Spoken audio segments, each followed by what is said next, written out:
هي عدد المجموع طلعوا هون.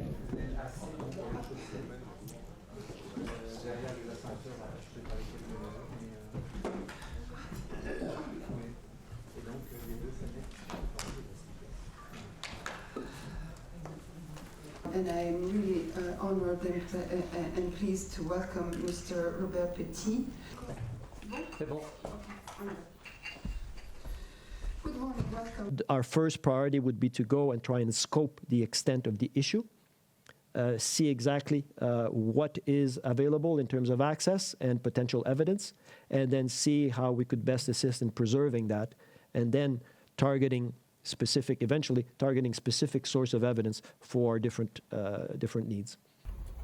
We are awaiting a response, and as soon as that response is forthcoming, we will. So it's a very delicate and fluid situation.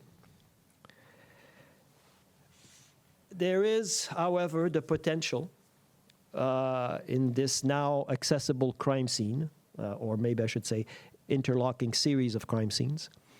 There is now the possibility of accessing evidence of the highest level of regime and allied crimes responsibility. Je vais peut-être pas vous reposer la question si vous avez pris contact avec HTS parce que vous venez de le dire. We have seen, all of us, I think, evidence of loss of evidence or potential evidence, quite clearly. Some of that is normal in any of these situations, and especially at the pace that these events unfolded, quite understandable. What we have, however, also noted with hope, is a stated awareness from the transitional authorities and from Syrian civil society actors of the need to preserve evidence. When you're talking about a government, a state apparatus, who for 14 years used every aspect of that apparatus to commit crimes, you will have a massive amount of documentation left behind. Their victimization. We've also gathered data in partnership with the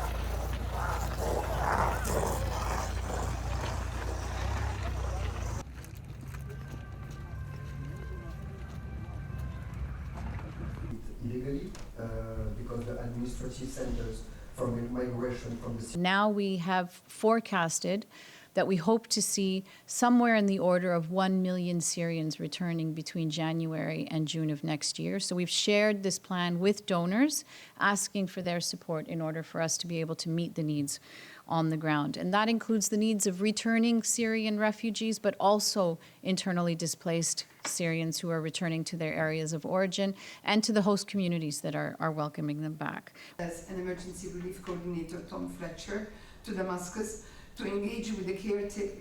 We have massive humanitarian needs on a scale that hasn't in any way diminished. And we need the international community to support us in our efforts to reach those people, to provide them with assistance, but also to invest in Syria now, to move from just humanitarian assistance to early recovery and reconstruction so that Syria can absorb all of its returning citizens and people can become self-sufficient, which is something they want, and we know that. Kind of the net balance, are more leaving than are actually returning?